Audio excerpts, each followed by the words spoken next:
രാഹുൽ ഗാന്ധിയുടെ അടുത്ത യാത്രയെക്കുറിച്ചാണ്. ഭാരത് ജോഡോ യാത്ര നന്നായി അദ്ദേഹത്തിന് അത് വിജയിപ്പിച്ചെടുക്കാൻ സാധിച്ചു. പക്ഷേ അതിനുശേഷം കർണാടക തിരഞ്ഞെടുപ്പിൽ കോൺഗ്രസിന് നല്ല വിജയം ലഭിച്ചെങ്കിലും ഉത്തരേന്ത്യയിലേക്ക് വന്നപ്പോൾ അവർക്ക് ആ ഒരു ടെമ്പോ നിലനിർത്താൻ സാധിച്ചില്ല. കോൺഗ്രസിന് വലിയ വിജയം സമ്പാദിക്കാൻ സാധിച്ചില്ല എന്ന് മാത്രമല്ല, ചില സംസ്ഥാനങ്ങൾ നഷ്ടപ്പെടുകയും ചെയ്തു. ഇനി രാഹുൽ ഗാന്ധി കിഴക്ക് നിന്ന് പടിഞ്ഞാറേക്കാണ് യാത്ര ചെയ്യുന്നത്. മണിപ്പൂർ മുതൽ മുംബൈ വരെയാണ് അദ്ദേഹത്തിൻ്റെ യാത്ര. ഈ ജനുവരി 20-ന് യാത്ര ആരംഭിക്കുകയാണ്. ഈ തിരഞ്ഞെടുപ്പിന് തൊട്ടു മുമ്പാണ് ഈ ഒരു യാത്ര എന്നുള്ളതും അതിൻ്റെ ഒരു പ്രത്യേകതയാണ്. ഏതായാലും രാഹുൽ ഗാന്ധി അവസാന ശ്രമവും നടത്തുകയാണ് എന്ന് തന്നെയാണ് നമ്മൾ മനസ്സിലാക്കേണ്ടത്, അല്ലേ പ്രമോദൻ? അത് എനിക്ക് തോന്നുന്നത് അത് ഒരു തെരഞ്ഞെടുപ്പുമായി ബന്ധപ്പെടുത്തേണ്ട എന്നതാണ് ഇപ്പോഴും കോൺഗ്രസ് മുന്നോട്ട് വയ്ക്കുന്നൊരു പ്രധാനപ്പെട്ട സംഗതി. പക്ഷേ നമുക്കത് പറയാമെന്നുള്ളതല്ലാതെ ഇത് തെരഞ്ഞെടുപ്പിൻ്റെ മുന്നോടിയായിട്ടുള്ളത് തന്നെയായിട്ടാണ് എല്ലാവരും അതിനെ കാണുക.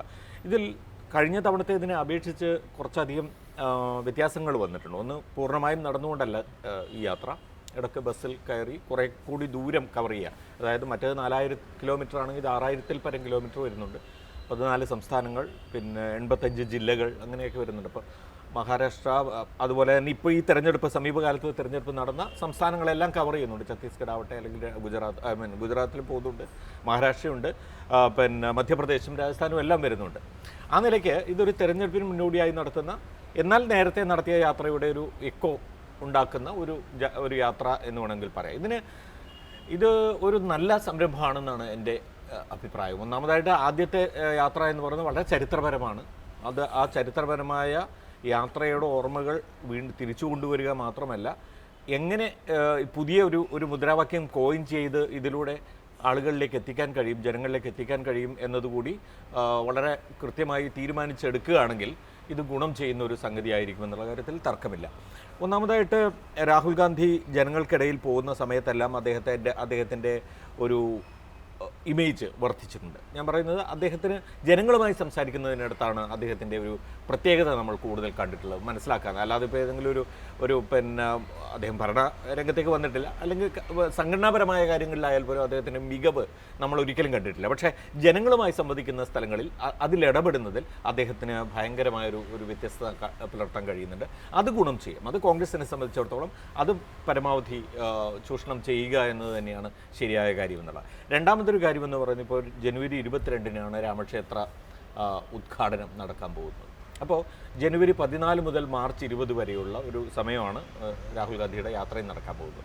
അപ്പോൾ അതിന് ഒരു എന്താ പറയുക, എതിർവശത്ത് മറ്റൊരു പ്രോഗ്രാം കൊണ്ടുവരിക എന്ന് പറയുന്ന ഒരു നല്ല തീരുമാനമാണ് കോൺഗ്രസ് എടുത്തിരിക്കുന്നത് എന്ന് വേണം പറയാം. മറ്റതിലേക്ക് കോൺഗ്രസിൻ്റെ പ്രാതിനിധ്യം എത്രത്തോളം ഉണ്ടാകും എന്നുള്ള കാര്യത്തിലൊക്കെ ഇപ്പോഴും വളരെ പിന്നെ സംശയങ്ങളും ഒക്കെ നിൽക്കുന്ന ഒരു സമയമാണ്. പൂർണ്ണമായിട്ടും തീരുമാനം എന്താണെന്ന് നമ്മൾ ആർക്കും അറിയില്ല.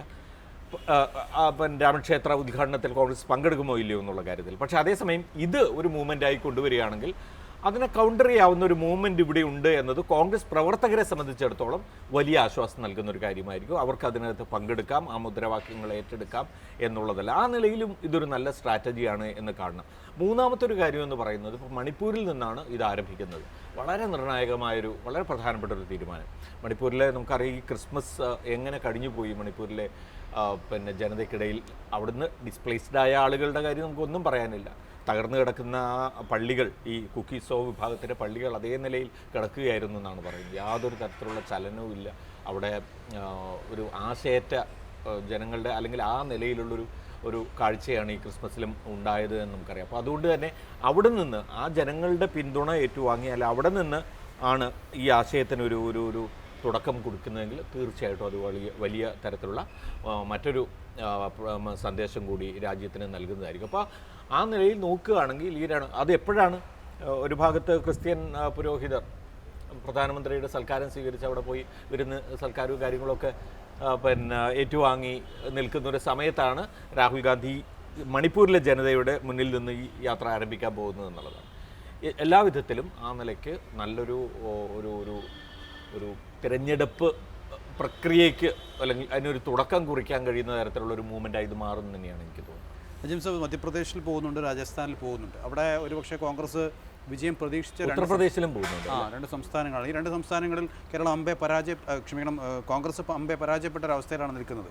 അപ്പോൾ സ്വാഭാവികമായും അവിടുത്തെ അണികളെ ഒന്ന് ഉയർത്തിക്കൊണ്ടുവരിക എന്നുള്ളത് വളരെ പ്രധാനപ്പെട്ട ലക്ഷ്യമാണ്. അതുകൂടി ഇതിൻ്റെ ഭാഗമായിട്ട് അദ്ദേഹം നടത്തുമെന്ന് പ്രതീക്ഷിക്കാവും. ഈ അണികളെ ഉയർത്തുക, കോൺഗ്രസിൻ്റെ സംഘടന ഉണ്ടാക്കുക, അതാണ് ഇതിൻ്റെ ഒരു പ്രധാന ലക്ഷ്യം എന്ന് ഞാൻ കരുതുന്നില്ല. ഞാൻ കരുതുന്നത് രാഹുൽ ഗാന്ധി ഈ കാലഘട്ടത്തിലൊരു രാഷ്ട്രീയ സാമൂഹിക പരിഷ്കർത്താവാണ്. നമ്മുടെ കാലഘട്ടത്തിൻ്റെ പ്രത്യേകത എന്ന് വെച്ചാൽ കഴിഞ്ഞൊരു 10 വർഷമായിട്ട് നമ്മുടെ രാഷ്ട്ര ശരീരത്തിൽ വ്യാപകമായിരിക്കുന്ന വിഷമുണ്ട്. ആ വിഷത്തിനുള്ളൊരു ഡീടോക്സാണ്. ഈ ഡീടോക്സാണ് രാഹുൽ ഗാന്ധി നടന്ന ഈ യാത്ര. അത് ഇലക്ഷനിലേക്ക് ട്രാൻസ്ലേറ്റ് ചെയ്യാൻ പറ്റുമെന്ന് വെച്ചാൽ നടക്കില്ല എന്നുള്ളതിന് ഒരുപാട് ഉദാഹരണങ്ങളുണ്ട്.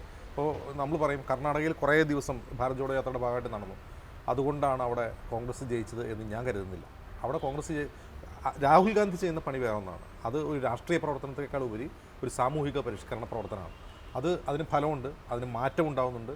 അതൊരു പക്ഷേ രാഷ്ട്രീയമായി ഇൻഫിൽട്രേറ്റ് ചെയ്തേക്കാം, കോൺഗ്രസിൻ്റെ പൊളിറ്റിക്കൽ ഗെയിനിലേക്ക് അല്ലെങ്കിൽ ഇലക്ട്രൽ ഗെയിനിലേക്ക് ഇൻഫിൽട്രേറ്റ് ചെയ്തേക്കാം എന്നല്ലാതെ അതുകൊണ്ട് രാഹുൽ ഗാന്ധി ഇന്ത്യ മുഴുവൻ നടന്നുകൊണ്ട് കോൺഗ്രസ് എല്ലാ സംസ്ഥാനങ്ങളിലും ജയിക്കുമെന്ന് ഞാൻ വിശ്വസിക്കുന്നില്ല. അതിൻ്റെ ഒരു കാരണം ഇപ്പോൾ മണിപ്പൂർ മുതൽ ഈ ഉത്തർപ്രദേശ്, മധ്യപ്രദേശ് പോലുള്ള സ്ഥലങ്ങൾ മഹാരാഷ്ട്രയിൽ അവസാനിക്കുകയാണ്. കോൺഗ്രസ് അമ്പെ പരാജയപ്പെട്ടു പോയ, കോൺഗ്രസിൻ്റെ സംഘടനാ ശൈലം തകർന്നടിച്ച് നടക്കുന്ന സ്ഥലങ്ങളാണ് ഇതെല്ലാം. തീരെ വിജയപ്രതീക്ഷയുള്ള സ്ഥലങ്ങൾ. അപ്പോൾ അവിടെ രാഹുൽ ഗാന്ധി നടന്നുകൊണ്ട് മാത്രം വരാൻ പോകുന്ന ലോക്സഭാ തെരഞ്ഞെടുപ്പിൽ കോൺഗ്രസ് വൻതോതിൽ തിരിച്ചു വരുമെന്ന് ഞാൻ കരുതുന്നില്ല. ഈ മാറ്റം രാഹുൽ ഗാന്ധി നടക്കുന്നതുകൊണ്ടുള്ളൊരു മാറ്റം എന്ന് പറഞ്ഞാൽ അത് സാമൂഹികമാണ്. കുറേ കൂടി ആളുകളുടെ മനസ്സുകൾ തമ്മിൽ അടുപ്പിക്കുന്ന, അതായത് എന്താണ് പറയുക, സ്നേഹത്തിൻ്റെ വെറുപ്പിൻ്റെ അങ്ങാടിയിൽ സ്നേഹത്തിൻ്റെ കട തുറക്കുക, വളരെ നല്ല മുദ്രാവാക്യങ്ങളാണ്. പക്ഷേ അത് കോൺഗ്രസിനെ സഹായിക്കുന്ന ഒന്നായിരിക്കില്ല, ഇലക്ഷനിൽ ജയിപ്പിക്കുന്ന ഒന്നായിരിക്കില്ല. കോൺഗ്രസിനെ സംബന്ധിച്ച് ഇപ്പോൾ മധ്യപ്രദേശിലെ അനുഭവം നമുക്കറിയാം, രാജസ്ഥാനിലെ അനുഭവം അറിയാം. കോൺഗ്രസ് എന്തുകൊണ്ട് തോക്കുന്നു എന്ന് ചോദിച്ചാൽ അത് കോൺഗ്രസിന് ആളുകൾ വോട്ട് ചെയ്യാൻ ആഗ്രഹിക്കാത്തതുകൊണ്ടല്ല. നിങ്ങൾ പോൾ പെർസെൻറ്റേജ് നോക്കുക, BJPയും കോൺഗ്രസും തമ്മിലുള്ള വോട്ടിംഗ് ശതമാനം നോക്കുക, അതിൽ വളരെ ചെറിയ ശതമാനത്തിനാണ് അവർ ജയിച്ചു പോകുന്നത്. അതിനർത്ഥം എന്താണ്? ഒരു ജനസമൂഹത്തിലെ പകുതിയോളം ആളുകൾ കോൺഗ്രസ് അധികാരത്തിൽ വരണമെന്ന് ആഗ്രഹിക്കുന്നു, അവർ വോട്ട് ചെയ്യുന്നു. അവർ BJPയുടെ രാഷ്ട്രീയത്തെ വെറുക്കുന്നു. എന്ത് സംഭവിച്ചാലും BJPക്ക് വോട്ട് ചെയ്യില്ല, കോൺഗ്രസിനെ വോട്ട് ചെയ്യുമെന്ന് കരുതിയാണ് മധ്യപ്രദേശിൽ 40% ആളുകൾ വോട്ട് ചെയ്യുന്നത്. അതിനർത്ഥം എന്താണ്? അതായത് കോൺഗ്രസ് അധികാരത്തിൽ വരുന്ന ആഗ്രഹിക്കുന്ന ആളുകൾ ഉണ്ട്, അവർ ചിലപ്പോൾ ഭൂരിപക്ഷമാകാം. പക്ഷേ ഇലക്ഷനിൽ എന്താണ് സംഭവിക്കുന്നത്? ഇലക്ഷനിൽ ജയിക്കാൻ ആവശ്യമായ വോട്ട് നേടാനുള്ള സംഘടനാപരമായ ശക്തി കോൺഗ്രസിന് ഒരിടത്തുമില്ല. അത് മധ്യപ്രദേശിലില്ല, രാജസ്ഥാനിലില്ല. ഉള്ളയിടങ്ങളിൽ അവർ ജയിക്കുന്നുണ്ട്. കർണാടകയിൽ അങ്ങനെ ഉണ്ടാക്കിയെടുത്താണ്. കർണാടകയിൽ ശക്തമായ സംഘടനാ സംവിധാനമുണ്ട്, അവിടെ ഉണ്ടാക്കിയെടുത്തതെന്ന് മാത്രമല്ല അവിടെ പല സിവിൽ മൂവ്മെൻറ്റുകളുടെയും പിന്തുണ കോൺഗ്രസിനുണ്ടായിരുന്നു. മധ്യപ്രദേശിലോ രാജസ്ഥാനിലോ UPയിലോ വെസ്റ്റ് ബംഗാളിലോ ഒറീസയിലോ ഒന്നും ഈ പറയുന്ന കോൺഗ്രസിന് അങ്ങനെ ഒരു സംഘടനാ ശക്തിയില്ല, അങ്ങനെ കോൺഗ്രസിനെ പിന്തുണയ്ക്കുന്ന മറ്റ് സിവിൽ ഗ്രൂപ്പുകളുമില്ല. അതാണ് ഏറ്റവും വലിയ പ്രശ്നം.